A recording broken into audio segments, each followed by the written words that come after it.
What's up, everyone? Welcome to my corner of the internet. I'm your host, Ryan Kramer, and this is Crossover Commerce, presented by PingPong Payments, the leading global payments provider helping sellers keep more of their hard-earned money.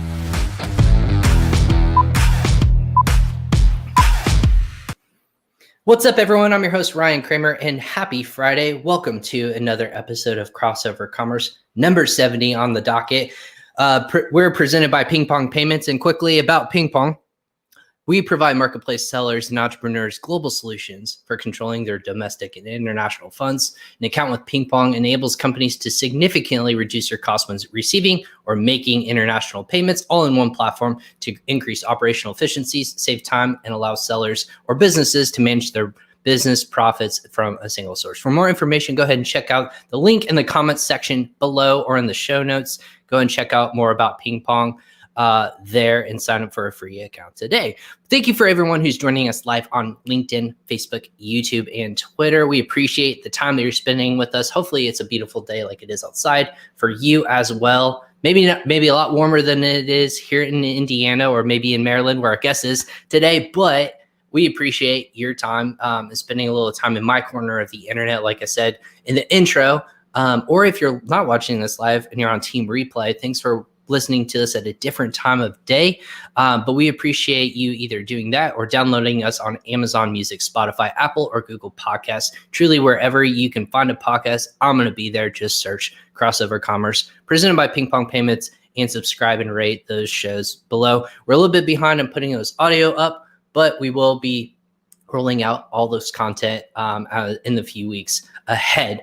But go ahead and do me a favor. If you're watching us live on those social channels, go ahead and follow, like, and share this episode on social media. We want to get the word out to everyone who wants and might be interested in this topic. It's really cool about what we're going to be discussing today.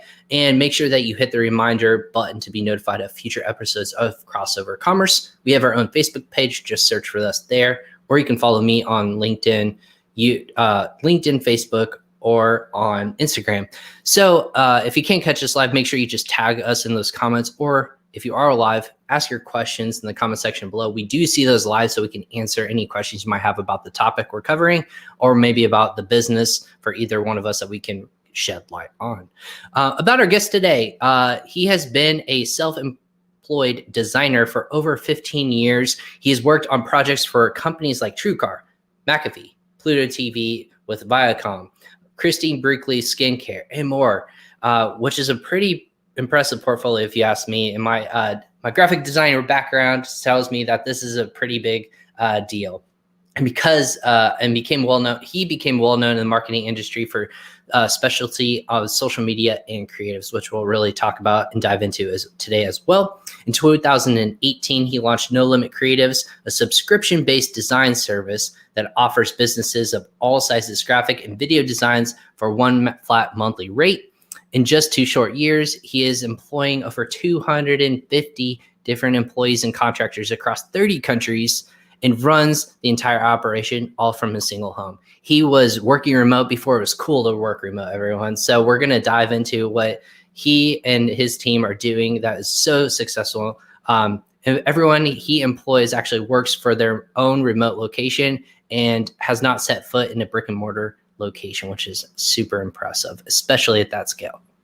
He's helped thousands of companies increase their revenue and improve their reputation through high-quality custom creatives that serve a purpose and tell a story. Mentioned many times on this podcast before from the likes of Mina. We had Stephen Black also mention and tout his business as well. But welcome to the show, Jeff Minnichbach of No Limit Creative. Jeff, what's going on, man? Ryan, thanks for having me, man. I appreciate that amazing intro. Look, I've done it a couple of times now, but yeah, it's true. Like, your name comes up quite often on our podcast from just sellers who are, like I said, Stephen Black and Mina. He's always tagging you, I see, and people asking creatives. But that must be kind of cool to have people who go to bat for you in your business if done it right, especially in the creative side of things. Yeah, it's amazing. And I mean, they're both just genuine, caring and loving guys. And the network of people that I've been able to get involved in has been amazing. So they're both heavy hitters and they always do a lot of name dropping for me. So I always appreciate that greatly. Yeah, I was gonna say, how many employees have you hired on just because of their the Oh referral God, system? yeah. Who knows? It's been a lot, I'm sure. Yeah, but yeah, welcome to the show. I know like you're kind of the back end side of things and not on too many pockets. So I was really excited to be introduced to you. I have a visual and graphic design background, so I got super jacked when I see like people in the same industry that are just crushing it right now. So for people who may not know you or like see your face terribly much on like YouTube or whatnot, you make your rounds. But what's kind of like that background? How you got from your own business to now scaling at a crazy, ridiculous amount of people?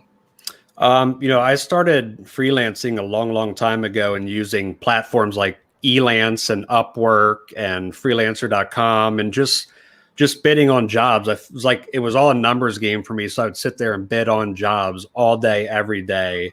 And I'd buy extra bids so I could just keep that going. And, the more I bid, the more jobs I was landing. And that's really like Elance and Upwork is where it all started for me. And That's awesome. And this was back in 20 what? It's been at least 6-7 years now since I was freelancing pretty heavily. Okay.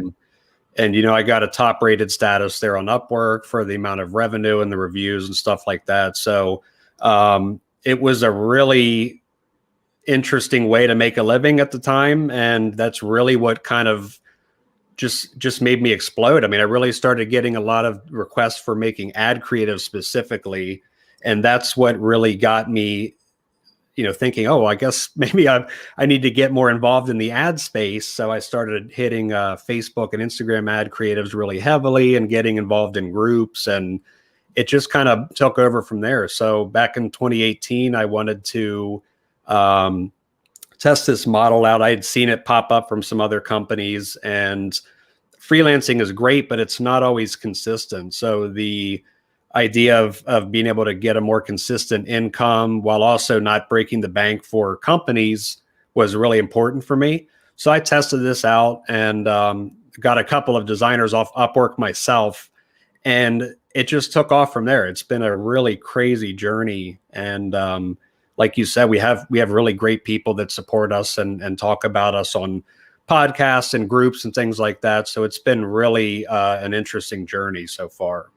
That's amazing. Yeah, and again, I can imagine just the amount of people who are bidding on like the likes and as like again background knowing how people work not in the creative space. They're like, this is what I want, and this is kind of funny how like Steven said, like I have to be super specific on what I want. If not, like I have people like Jeff who look at me, you're like just like blank face. You're like, what do you actually want us to tell the story? Because as a designer, you have to be specific in the image that you're painting, right? It's almost like doing a portrait, but you have to know what message you're portraying. So like from that perspective, what was it like early on? Were you working with like lots of difficult like people and you have to like navigate the space? What is that like as a freelancer? You're like, I know I'm a freelancer for you, but like, what's it like going back and forth with clients like that, especially scaling up even? It's a frustrating process. I mean, you deal with a lot of people who they're not visual people and they don't have that that creative mind. I mean, they know what they need, but they can't articulate that or convey it in writing. And it's really without knowing what you want and just kind of jumping into it. It's almost a guessing game. And myself and other designers that work for us, we all hope at the end of the day that we're on the right track and you're playing a big guessing game. Yeah. I mean, it's really difficult, and especially working remotely, not having your designer right next to you in a business, in an office. So it's very challenging. There's typically a lot of back and forth.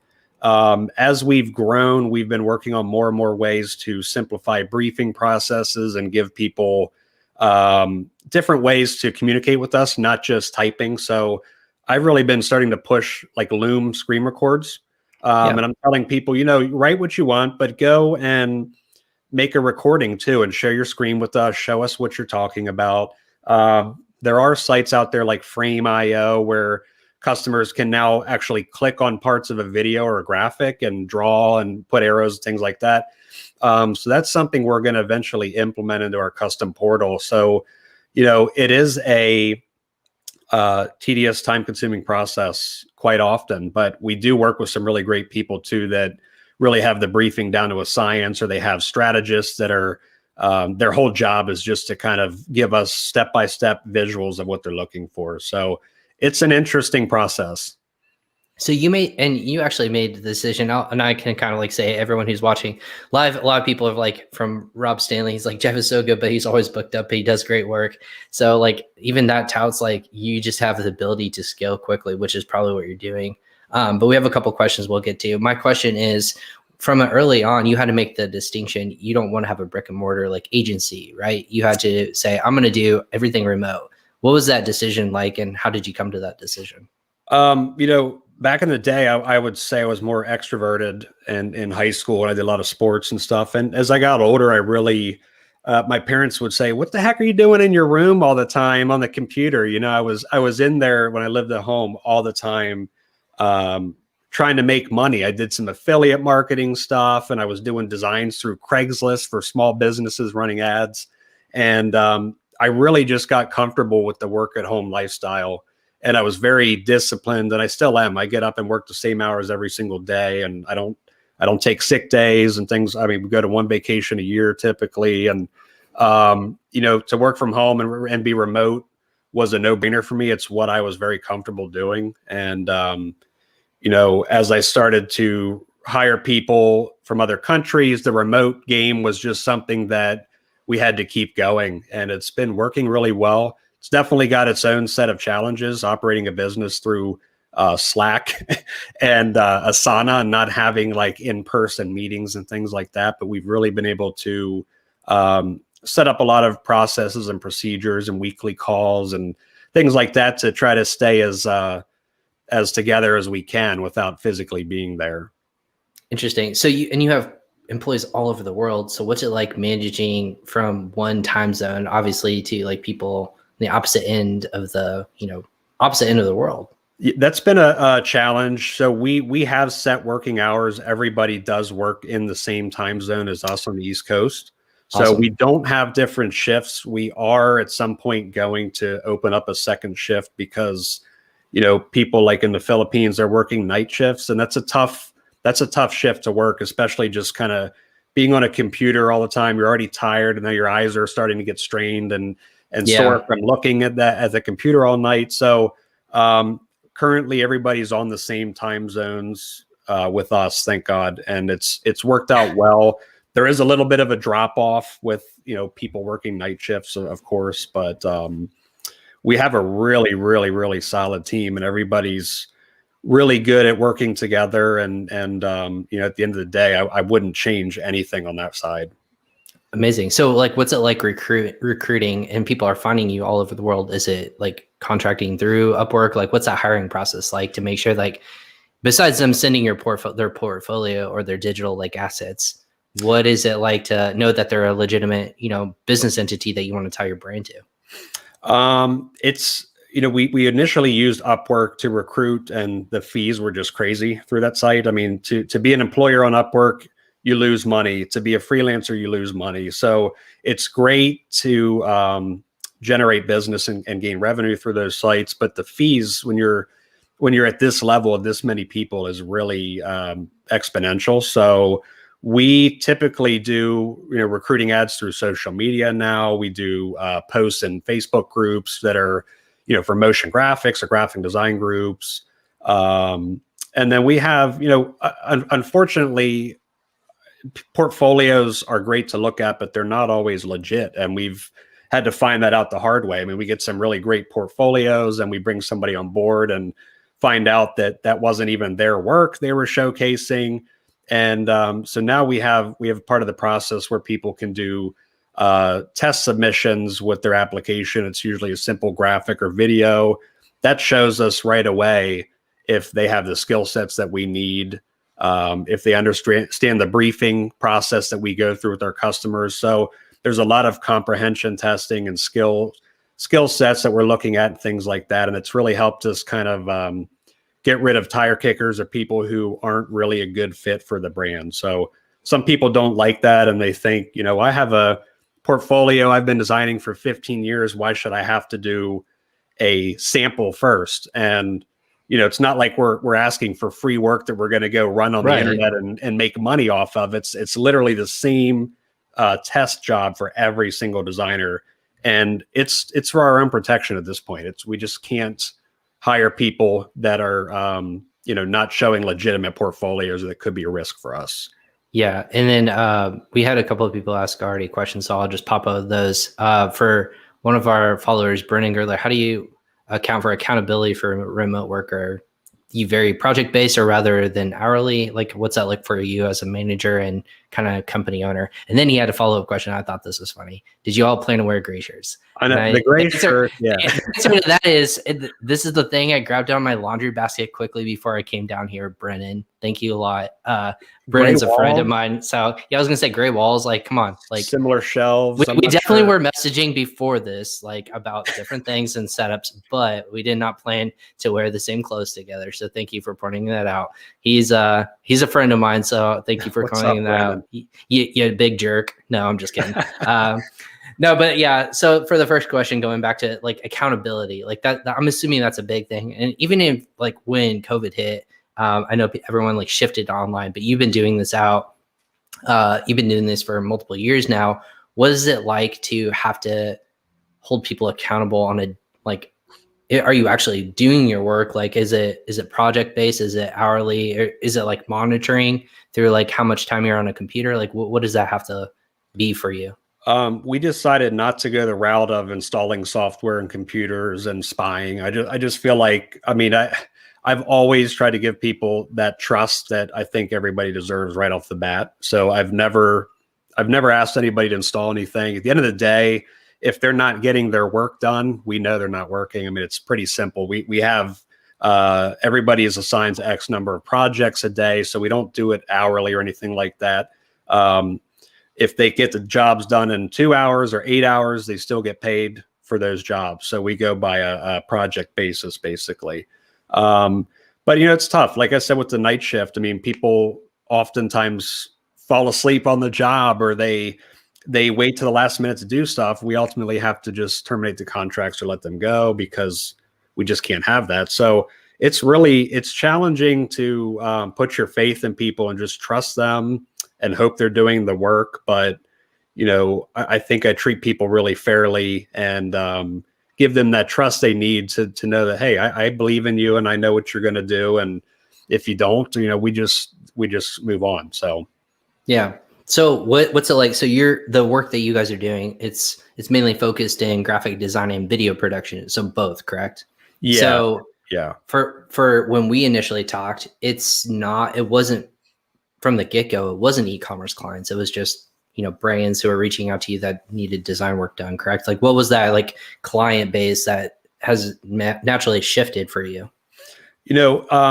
Because we grew pretty much through referrals the first couple of years, the majority of clients that we had were ad agencies, because we were just really, or I myself was involved in a lot of those marketing groups. So when I got referrals, they were typically other agencies or media buyers.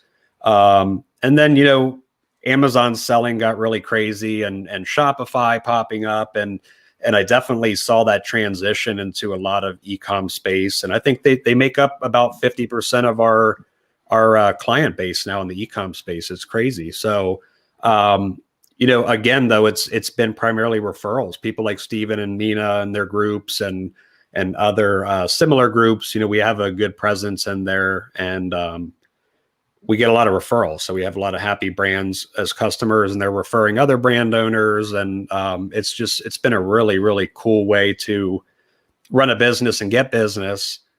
We are really focused on advertising and podcasts and partnerships this year in 2021. So we are still hitting the e-com and marketing agency space pretty heavily. Nice.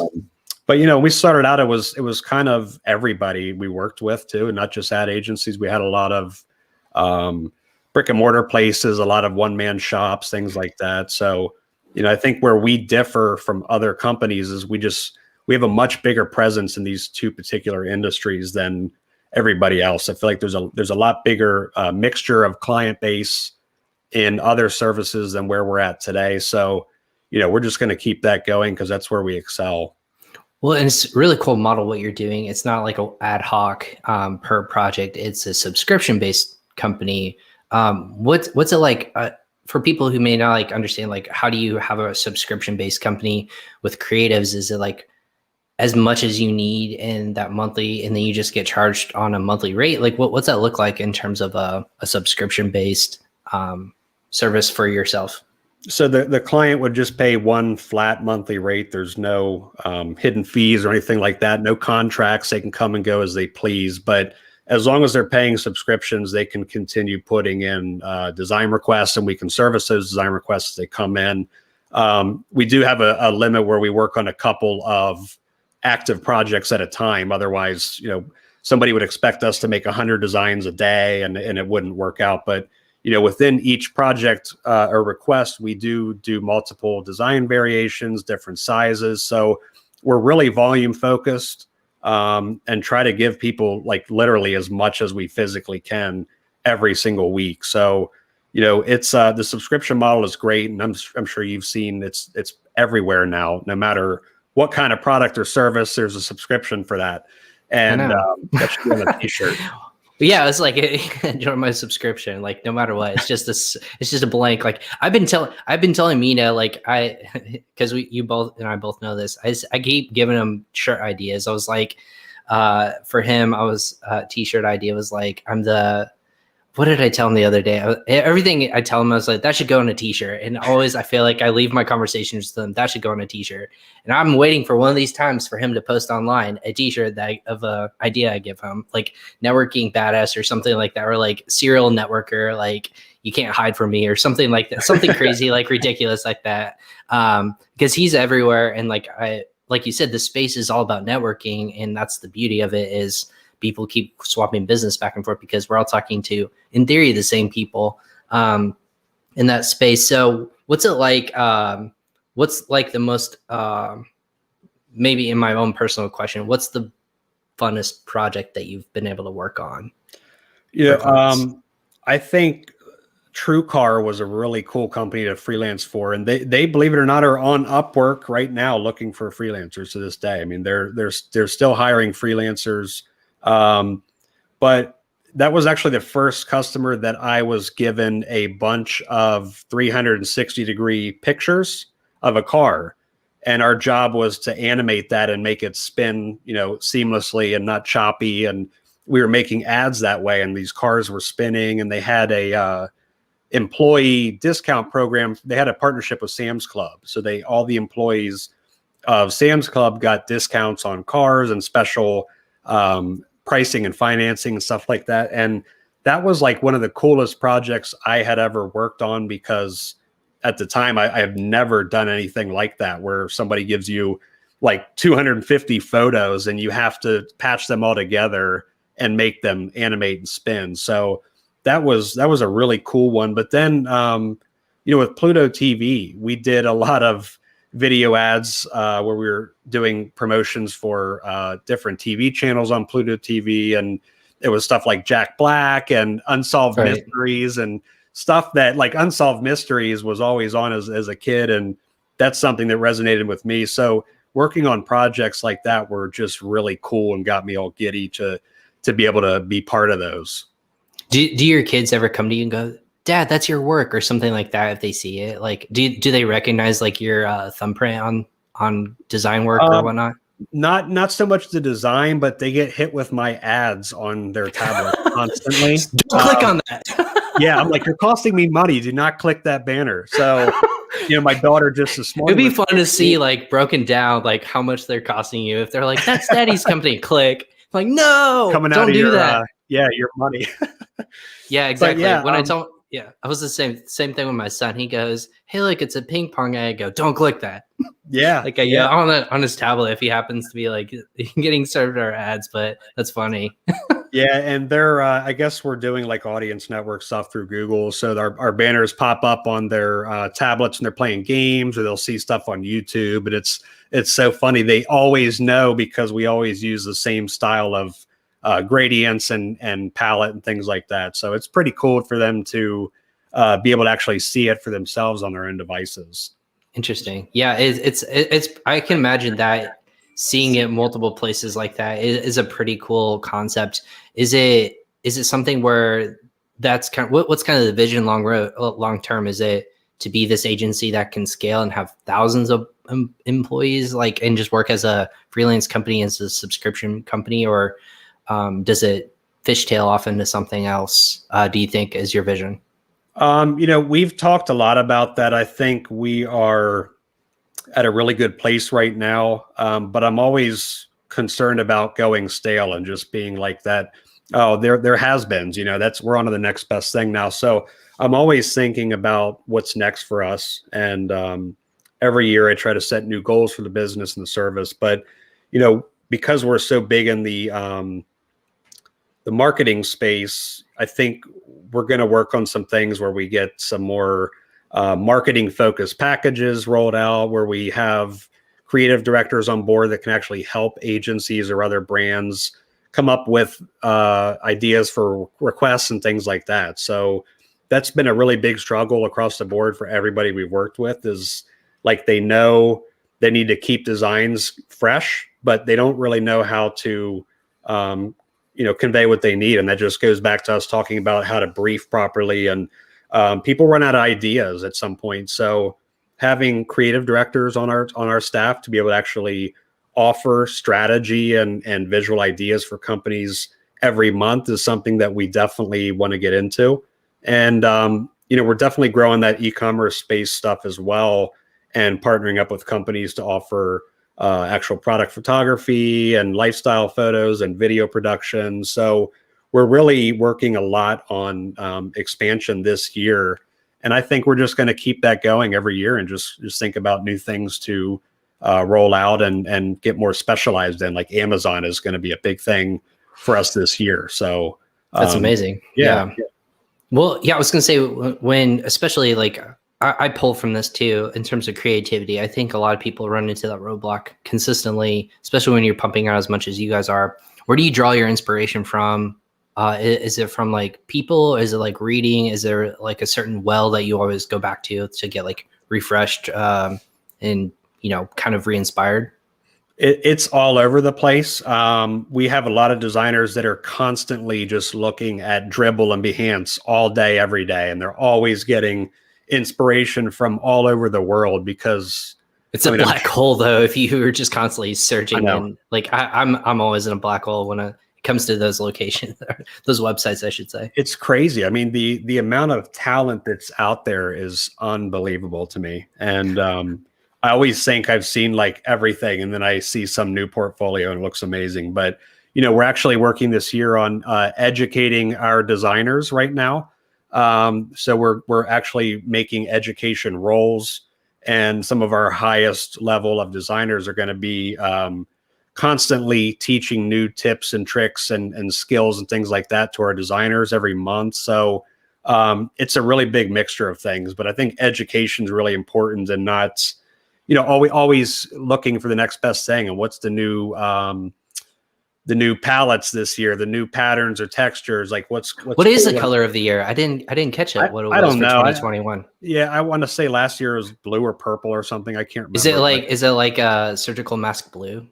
Could be for 2020. Yeah, I mean, I can't keep up with all this stuff, and now we're like going back in time. In 2021, we're going back to geometric shapes and like primary colors and things that were like, 15, 20 years ago, that was cool. And now it's cool again. So even like Burger King is rebranding with that retro logo. I finally have somebody I can ping and say, like, who do I talk to about, like, is this a good idea that they're retroactively going back and like bringing forward their, now I have someone I can message and talk about this all the time. I mean, when I saw that, I was like, is it a good thing? I don't know. I mean, I don't know what their position is with that or why they're doing that, but it is following a pattern that we're seeing across the board, and everything is kind of just like coming back through, 20 years later, 30 years later. And that seems to be what's popping right now. Yeah. I wanted to give a shout out to, for your daughter, Sophia. She wanted to tell you hi. I saw that. Hi, Sophia. Sophia, it's nice to see you. Thanks for watching the show. Make sure you like the channel and subscribe on your mom's profile. So we appreciate you tuning in. Make sure you get all your chores done. Make sure you got the work done though too. Yes, she's a good supporter. That's awesome. I was gonna say, so are your kids like into art or design? Like, how are you? Is a household very much like a creative space for your kids? And like, Yes. do you pass that on to them? Yeah, and my wife's very artistic as well, and she does some insanely talented crafts and clothing and cups. I mean, just she makes some crazy stuff on a Cricut. And my daughter is super talented. She just has that natural gift to be artistic, and she has that eye for detail. My son is he's getting there. He's more about like just punching people and watching wrestling, and that's my 6-year-old would love to meet your son too. I mean, you gotta watch yourself. He's always hitting us, and it's crazy. Yeah, I was gonna say, like, all of a sudden it's like running headfirst into your stomach. You're like, what are you doing? Like, I don't remember doing that as a boy, but like I could be wrong. Like, who knows? But yeah, he's also super. Man. But like also he has the flip side of like he can put head down and like come up with this intricate drawing of like he has left and right side brain that he's tapping into constantly, because he'll ask questions and he'll be super cerebral, come up with like, here's this like machine that I created with multiple different ways. This is how it is. And like, this is what it's creating. And like, we're like, this is amazing. Like, I can't believe that you're projecting this in your mind, which is really cool. Rob said you should get both of your kids on to do a podcast. It's true. One. My son has joined multiple meetings recently. Most recently yesterday with Rob. So he would talk a lot, probably. So, but they would stare at the microphone all the time when they realize where the camera is. But yeah, that's interesting. So you create like that kind of like the home environment as well for creativity. What about maybe on the flip side, I talked about like, what's the fun project? What was the worst project you had to deal with? Like, you don't have to name names of companies. Like, what was the one that was like, I can't wait for this to be over? Like, whether it's your own personal reasons or the client just sucks. I don't know if I have a specific project, but I did have a lot of projects as a freelancer that never ended. And I couldn't get paid until the job was over. And that was a thing that Upwork had. You know, you could do milestone payments. So after X amount of progress in the project, they could release a little bit of money. But there was so many times as a freelancer, and I guarantee you this still happens now, where people are just asking for constant changes and constant variations, or it just gets to be the really ridiculous, and you're going like a whole month without being paid on the job that probably should have only taken you a couple hours. So, one of the reasons that I kind of set myself apart from others is I was not going after the hourly rate jobs. I was doing it as a fixed rate. I'd be like, hey, I can do this ad in a couple hours for you. I'll charge you $50 or whatever. And that bit me in the butt quite often. I would get times where stuff was really, really taking a long time to get finished. And I would end up losing so much time and money. It wasn't even funny. So I don't really have a specific job that I can think of that was just brutal, but that was a very common scenario for me as a freelancer. Yeah.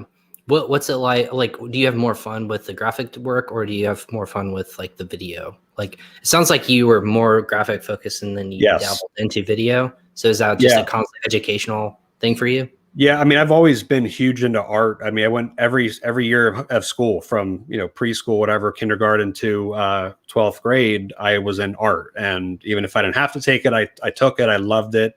So graphics and drawing and painting, all that stuff was really fun to me.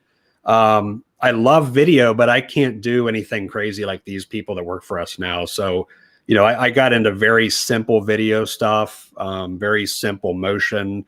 And I did a lot of it through Adobe Photoshop, believe it or not. And people don't even know that you can do video in there sometimes, but it's difficult, but you can do it. Yeah. Yeah. And it's like, it just uses up so many resources on your computer, and it takes like 2 hours to render a 5-second video. It's super inefficient, but, graphics was just always my bread and butter. And I was self-taught. I didn't go to school for art or anything like that. I I started kind of doing the hustle game out of high school, and whatever I could do to make a buck, I was doing, and that's kind of how it all evolved. But video was so high in demand, and back in 2018 when we started, that it was a no-brainer for us to get into that. But surprisingly, a lot of companies still don't offer that for whatever reason. But it's very difficult to find video designers that are ad focused, that understand how to get attention. There are a lot of editors out there, but we really look for a very specific skill set when we hire people for the video side. So it's interesting how much more difficult it is to find people in that space than graphics. Yeah. What's it? So was like 2020 difficult because of like people cutting spending? For example, a lot of people cut creative. Like in my mind, I've seen people do that and cut. If you have to cut places, they're not probably spending money in advertising. Does that mean that was a down year for you guys, or did you guys still see pretty substantial growth? It was we had huge growth in 2020. I mean, I think we almost tripled our business last year. But when COVID really hit hard in March, we saw a big drop off of business, and that was pretty scary. We were constantly asking other people we know if, hey, are you guys experiencing this too? Is it just us? We had a lot of agency clients, like I mentioned. A lot of them did event marketing. So when COVID happened, events were no longer a thing.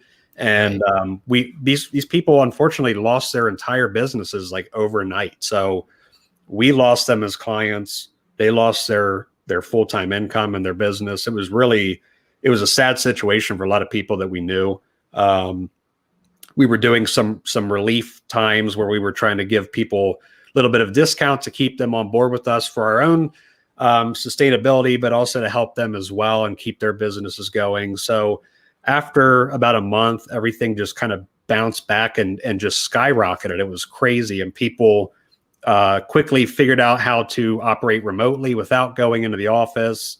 And I feel like remote working is just so much bigger right now. And we know how big Zoom has gotten, and they couldn't even keep up with all the signups and the downloads. It was crazy. So, we were really blessed to just keep growing last year. And I know a lot of people that are in the same boat too. They had a really good year.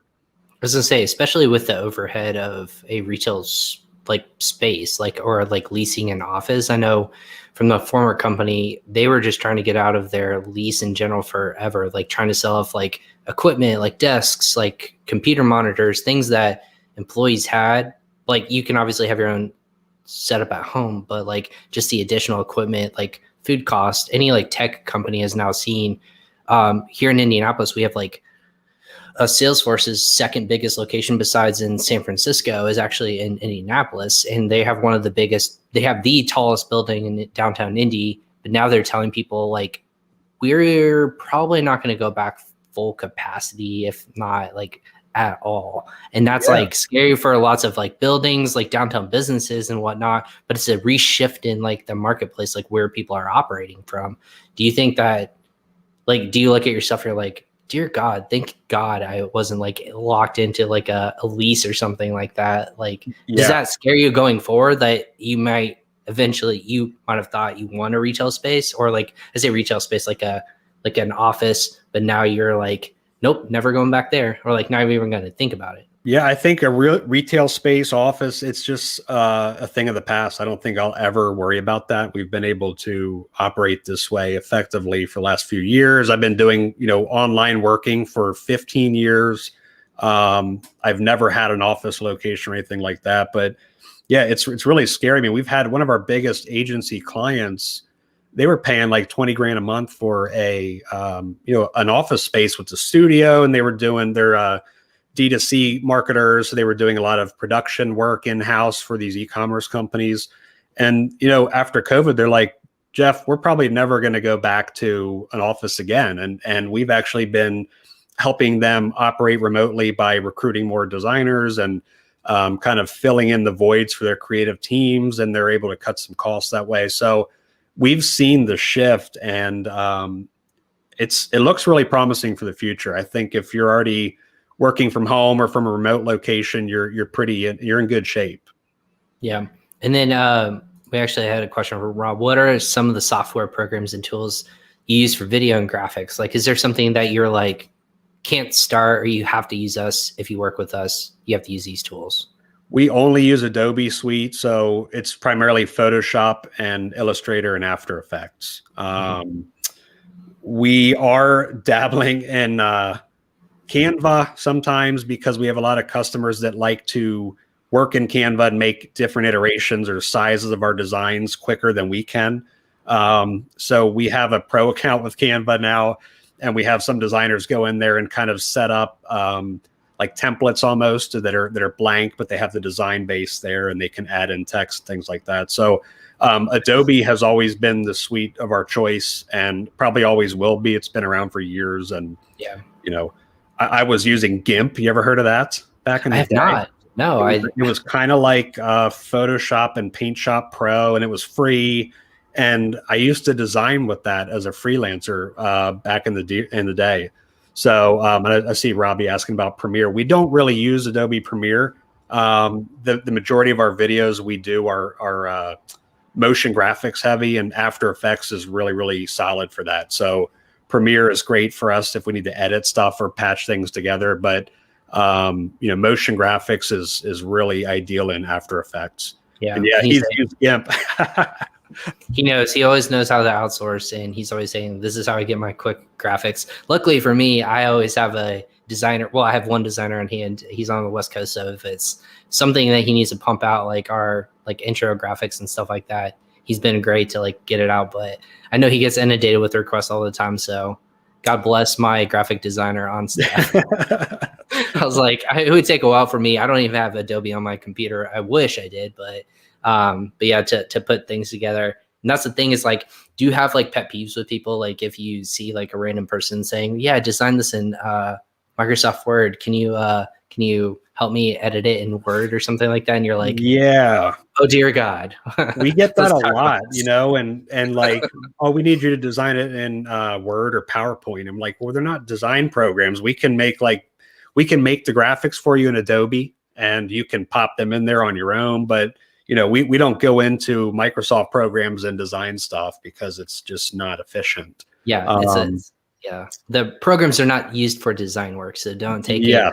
Especially my wife, who she likes to put together stuff in Word. I said, please stop doing that. You're making me like. And it's vector programs versus I forget the name of the other one, but yeah, they're two completely different program sets itself. But what's kind of like for e-commerce, if people are interested, they're in the e-commerce business, what ways are they using you guys? Is it for listings? Is it for infographics, photography? Like what are the different iterations that you guys are getting approached to use for?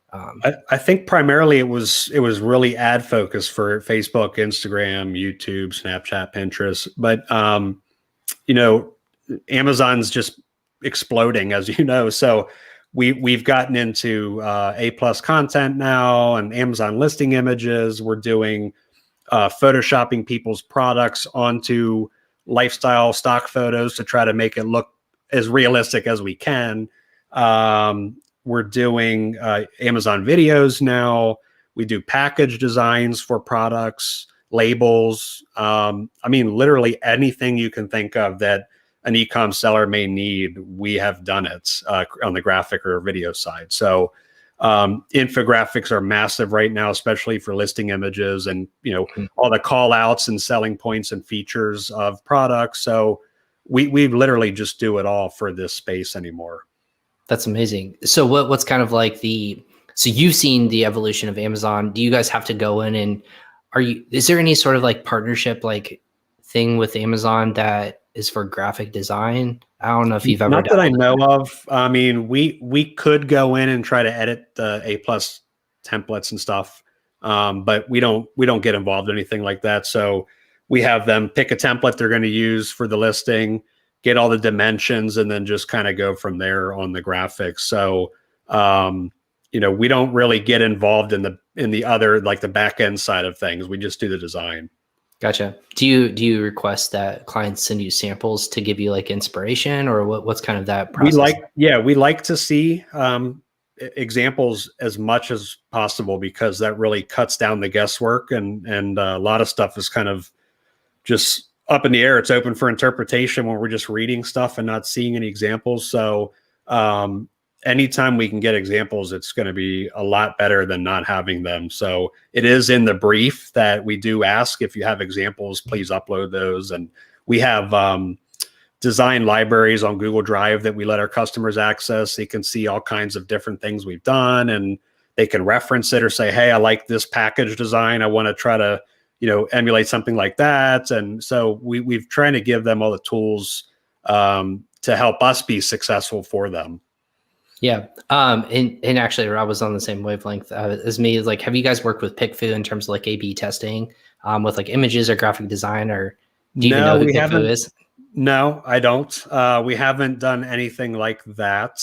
We really have just focused on design only. So, we get requests all the time to, hey, can you just go in Facebook and load this ad for me? Or, can you go in and find the template sizes and things for this or that? And, we really, the only way we can scale and keep a really quick, efficient workflow going is to just stick with what we do best, and not try to offer things that are really outside of our wheelhouse.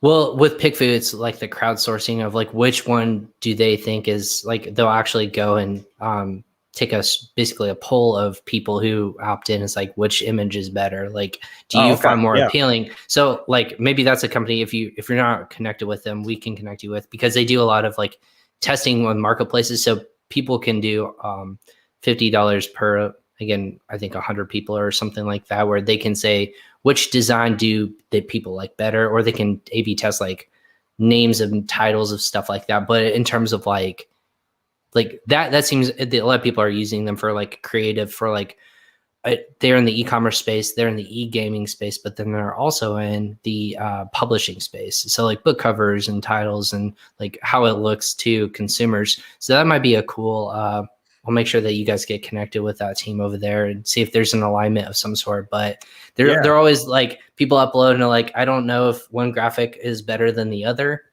And then they might have their own personal preference, and then 70% like the opposite one. So it's kind of like a testing it before they put it to market.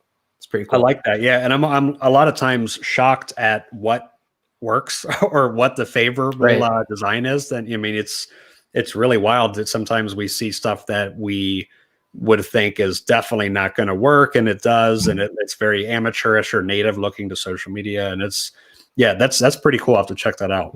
Yeah, well, I'll make sure, like Rob and I both know the owners over there, so we'll make sure we connect you guys in that, because they're constantly like A/B testing, and they're really big into e-commerce. But like I said, book publishing is where they first started, and they're growing really big into e-gaming. So it's like there's a bunch of different areas like you can just A/B test images, titles.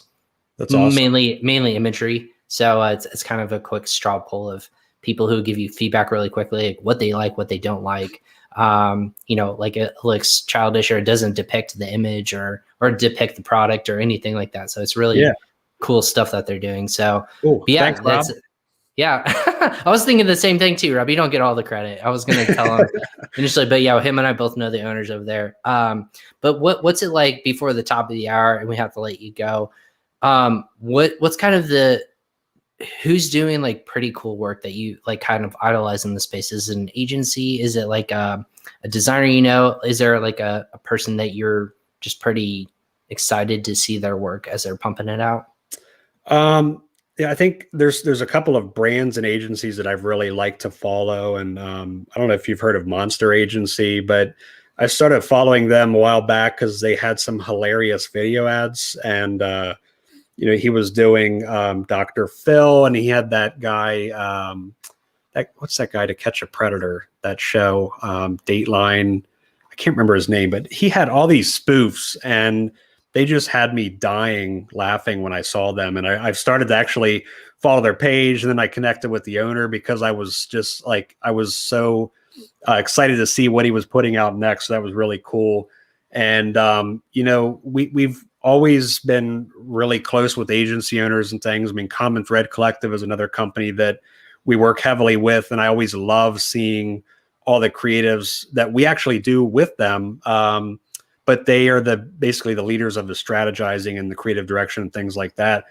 And, we just get some really awesome work that we get to do with them. But there's a couple of e-commerce companies out there that I've really loved to always see their creatives.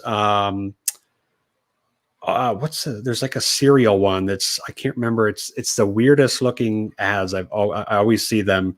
And they're in one of my presentations and I forget the name off the top of my head, but, Hydrant, I don't know if you've heard of them. They have some really cool creatives, and we worked with them a little bit at some point, but, I'm always just looking through ads and stuff on social. I just scroll all day long, and anything that catches my eye, I always just look at, and it's really cool to see all these people and what they do. And I don't even mess with the ads library on Facebook. I just kind of see what I'm being targeted by. And if anything catches my fancy, I'll go check them out. But yeah, I mean, there's a couple of guys out there that I really like to watch.